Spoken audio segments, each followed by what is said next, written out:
चीन में एक बार फिर से एक बीमारी फैल गई है। आज ही एक खबर सामने आई कि चीन में जो बच्चे हैं वो अब बहुत तेजी से बीमार हो रहे हैं। उनके अंदर जो लक्षण हैं वो कुछ कोविड जैसे आ रहे हैं या फिर निमोनिया जैसे आ रहे हैं, क्योंकि निमोनिया और कोविड के जो लक्षण थे वो ज़्यादातर सेम ही थे। ऐसे में बच्चों को सांस लेने में तकलीफ की वहाँ पर दिक्कत हो रही है। इसके साथ साथ उनको खांसी और तेज़ बुखार भी हो रहा है और ये निमोनिया के ही लक्षण हैं। साथ साथ कोविड के दौरान भी हम सब जानते हैं कि इन्हीं तरीके के लक्षणों का सामना हम सब ने किया था। तो ये एक बार फिर से चिंता का विषय पूरी दुनिया के लिए हो सकता है, क्योंकि कोविड-19 आउटब्रेक किस तरीके से चीन से पूरी दुनिया में हुआ ये सब ने देखा, सब ने झेला भी। लेकिन अब हम उससे क्योंकि उबर चुके हैं, इसलिए अब हम नहीं चाहते, कोई भी नहीं चाहता कि ये नई बीमारी एक बार फिर से चीन से निकलकर दुनिया तक फैले।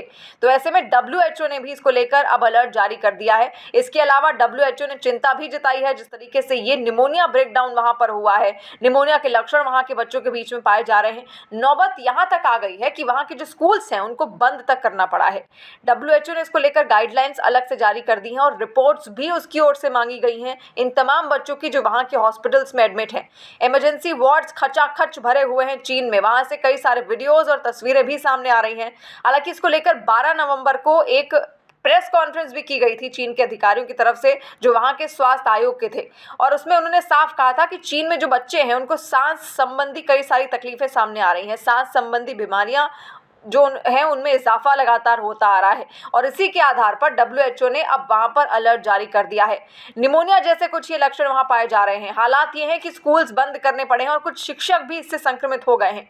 और क्योंकि पूरी दुनिया जानती है किस तरीके से कोविड दुनिया में फैला और वो चीन से ही फैला था, इस बात में भी कोई संशय नहीं है। लेकिन फिर भी इसको आधिकारिक तौर पर कभी भी इस चीज़ का ऐलान नहीं किया गया। लेकिन जिस तरीके से अब एक बार फिर से एक नई बीमारी वहां पर बच्चों में फैली है, उसने चीन में डर फैला दिया है। लोग बेहद डरे हुए हैं। जो दो प्रमुख शहर हैं वो हैं बीजिंग और लियाओनिंग। ये दो शहर ऐसे हैं जहां पर सबसे ज्यादा संख्या बच्चों की निकलकर सामने आ रही है जो अस्पतालों में पहुंच रहे हैं निमोनिया जैसी, कोविड जैसी ही लक्षणों के साथ। तो अब चिंता इस बात की भी है कि क्या फिर से कोविड एक बार खुद को दोहरा रहा है या कोविड का कोई नया वेरिएंट अब निकलकर सामने आ रहा है, क्योंकि ये दुनिया के लिए भी एक चिंता का विषय लगातार बना हुआ है। इसके अलावा बहुत सारी जो एजेंसीज हैं वो निकलकर सामने आ रही हैं और बीमारियों पर निगरानी रखने वाली एक वेबसाइट है प्रोमेड मेल।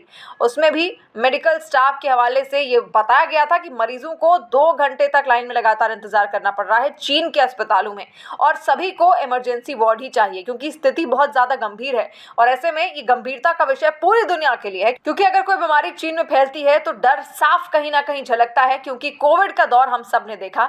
चीन से ही निकलकर ये बीमारी पूरी दुनिया को अपनी चपेट में ले लेती है और दुनिया अब किसी नई बीमारी का इंतजार बिल्कुल भी नहीं करना चाहती। और इसी वजह से WHO ने भी अब यहाँ पर अलर्ट जारी कर दिया है इस बीमारी को लेकर। निमोनिया के जो तमाम सिम्टम्स चीन में बच्चों को देखने को मिल रहे हैं इनको लेकर, और साथ साथ रिपोर्ट भी अब चीन की ओर से यहाँ पर मांगी गई है।